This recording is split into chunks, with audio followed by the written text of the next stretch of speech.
Okay guys, today I have a 2000 Mercury Cougar. The cruise control doesn't work, and I'm going to show you how to check that out. The easiest thing to do is check the horn.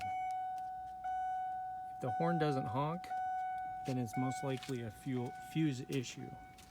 So we're going to go to this fuse box, take the fuse cover off, and it's going to be this fuse right here, F7. So let's pull it out,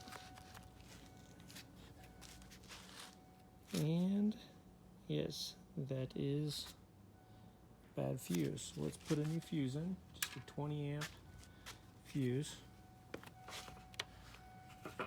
and you can take a spare from here. Okay, so now let's go see if the horn works or not.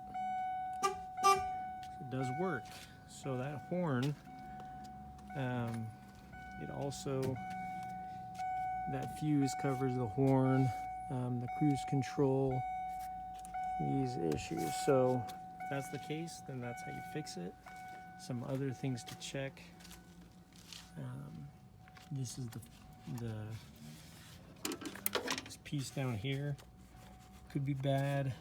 Check the wiring and make sure it's connected and everything. But those are really the only other parts to check out. But a lot of times it is just the fuse.